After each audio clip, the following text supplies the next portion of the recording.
সকলোকে স্কুল বন্ধুলৈ পুনৰবাৰ স্বাগতম জনাইছোঁ। আজি কাৰেণ্ট এফেয়াৰ্ছৰ 10টা কুৱেশ্যন আলোচনা কৰি লৈছোঁ। তোমালোকলৈ 10টা কুৱেশ্যন লৈ আহিছোঁ আৰু তাৰ আনচাৰবিলাক লৈ আহিছোঁ। প্ৰথমতে আছে 1 নম্বৰ প্ৰশ্নটো হৈছে তোমালোকৰ দক্ষিণ পশ্চিম এয়াৰ কমাণ্ড SWACৰ নতুন air officer commanding in chief AOC-in-C হিচাপে কাক নিযুক্তি দিয়া হৈছে? উত্তৰটো হৈছে এয়াৰ মাৰ্শ্বেল নৰ্মাদেশ্বৰ তিৱাৰীক। কাক দিয়া হৈছে? এয়াৰ মাৰ্শ্বেল নৰ্মাদেশ্বৰ তিৱাৰীক। হয়নে? এইটো জানিব লাগে তোমালোকে। Air marshal Narmadeshwar Tiwari.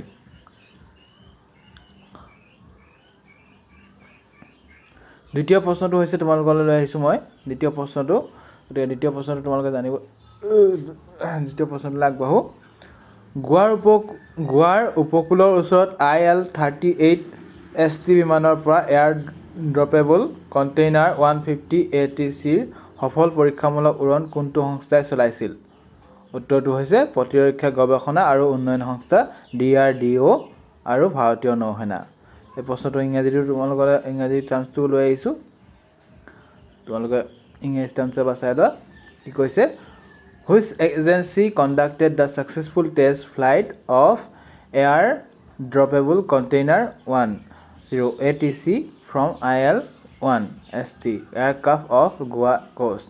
উত্তৰটো আনচাৰ হৈছে defence research and development organisation DRDO and Indian navy. তাৰপিছত প্ৰশ্নটো তোমালোকলৈ যাওঁ। 3 নম্বৰ প্ৰশ্ন। 3 নম্বৰ প্ৰশ্নটো আছে স্বচ্ছতা প্ৰকল্পৰ বাবে কাৰিকৰী সহায় বৃদ্ধিৰ বাবে কোনটো মন্ত্ৰালয়ে RITES Limitedৰ সৈতে বুজাবুজি চুক্তি স্বাক্ষৰ কৰিছিল? উত্তৰটো হৈছে গৃহ নিৰ্মাণ আৰু নগৰ পৰিক্ৰমা মন্ত্ৰালয়ে MoHUA দ্বাৰা। এইটোকে ইংৰাজীটো টাৰ্মছটো লিখি লৈ আহিছোঁ তোমালোকলৈ। Ministry signed a Memorandum of Understanding (MO) with RITES Limited to enhance technical assistance for the Cleanliness Project. Answer: Ministry of Housing and Urban Affairs (MoHUA). এইটো আছিলে আমাৰ কেনেকুৱা প্ৰশ্ন আছিলে?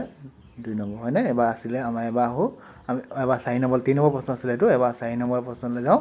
4 নম্বৰ প্ৰশ্নটো তোমালোকলৈ লৈ আহিছোঁ। গতিকে 4 নম্বৰটো হৈছে নীতি আয়োগে কাৰ সৈতে সহযোগিতা কৰি সামাজিক খণ্ডৰ উত্তম পদ্ধতি 2023 চনৰ এটা সংক্ষিপ্তকৰণ শীৰ্ষক প্ৰতিবেদন প্ৰকাশ কৰিছিল? উত্তৰটো হৈছে ৰাষ্ট্ৰসংঘৰ উন্নয়ন কাৰ্যসূচী। উত্তৰটো হৈছে ৰাষ্ট্ৰসংঘৰ উন্নয়ন কাৰ্যসূচী। হয়নে? প্ৰশ্নটো ইংৰাজীত হ'ব। The NITI Aayog in collaboration with whom published the report titled Social Sector Best Practices, a Compendium. 2.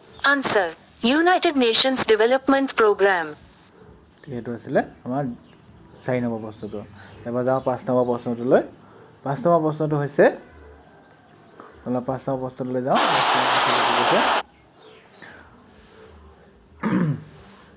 ASEAN Bharat সামুদ্ৰিক অনুশীলন কেতিয়া অনুষ্ঠিত হ'ব? AIME যাক কোৱা হয় 2033 সামুদ্ৰিক অনুশীলন কেতিয়া অনুষ্ঠিত হ'ব?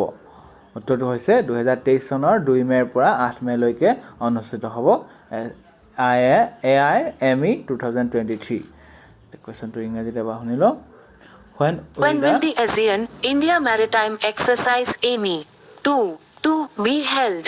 Answer: 02 May to 08 May. আচ্ছা অলপ টেকনিকেল এডিটৰ অলপ খেলি মেলি হৈ গৈছিলে বাৰু। তো তোমালোকে বুজি পাইছা নিশ্চয়। তো এতিয়া আহিলে আমাৰ 6 নম্বৰ প্ৰশ্নটোলৈ। কোনখন ৰাজ্য OBC জৰীপ আৰম্ভ কৰা দ্বিতীয়খন ৰাজ্য হৈ পৰিছে? উত্তৰ হ'ল উৰিষ্যা। কোনখন ৰাজ্য OBC জৰীপ কৰা ৰাজ্য হৈ পৰিছে? উত্তৰ হৈছে Orissa. Become the second state to launch OBC survey. Answer: Odisha. Year next প্ৰশ্নটোলৈ আমি আহোঁ। নেক্সট প্ৰশ্নটো হৈছে 7 নম্বৰ প্ৰশ্ন। 7 নম্বৰ প্ৰশ্নটো তোমালোকলৈ লৈ আহিছোঁ তেনে কাৰেণ্ট এফেয়াৰ্ছ। 2023 চনৰ এপ্ৰিল মাহৰ GST সংগ্ৰহ কিমান? উত্তৰ হৈছে 2023 চনৰ GST সংগ্ৰহ কিমান? উত্তৰটো আমাৰ GST সংগ্ৰহ হৈছে প্ৰায় 187 লাখ কোটি টকা দেই। কিমান টকা? 187 লাখ কোটি টকা। মনত ৰাখিবা 187 লাখ কোটি টকা।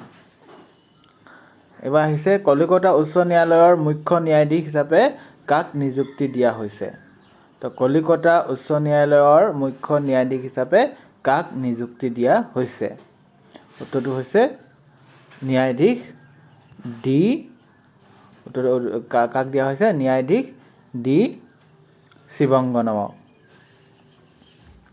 গতিকে উত্তৰটো এইটো শিবঙ্গনম তো তোমালোকৰ 9 নম্বৰ প্ৰশ্নটো লৈ আহিছোঁ আমেৰিকাৰ চুলা ভিষ্টাত অনুষ্ঠিত হোৱা MVA এথলেটিক্স চেম্পিয়নশ্বিপত লং জাম্পত কোনে স্বৰ্ণ পদক লাভ কৰিছিল উত্তৰটো হৈছে মুৰালী শ্ৰীশংকৰে গতিকে উত্তৰটো কি আছে মুৰালী শ্ৰীশংকৰে আমেৰিকাৰ চুলা ভিষ্টাত অনুষ্ঠিত হোৱা MVA এথলেটিক্স চেম্পিয়নশ্বিপত লং জাম্পত স্বৰ্ণ পদক লাভ কৰিছিল দেই নামটো হৈছে মুৰালী শ্ৰীশংকৰ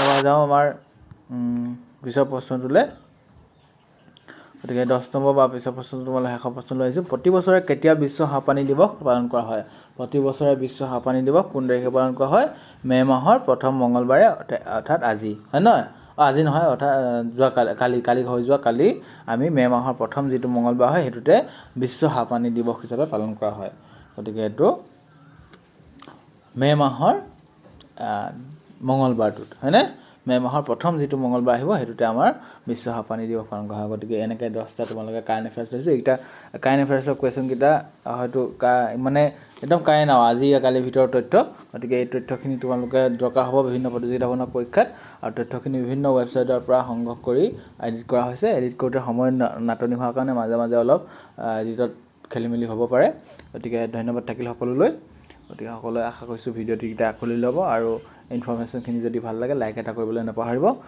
ইনফৰমেশ্যনখিনি তলত তোমালোকলৈ মই কাৰেণ্ট এফেয়াৰ্ছৰ তথ্যখিনি দিবলৈ যত্ন কৰিম গতিকে ধন্যবাদ থাকিল সকলোলৈ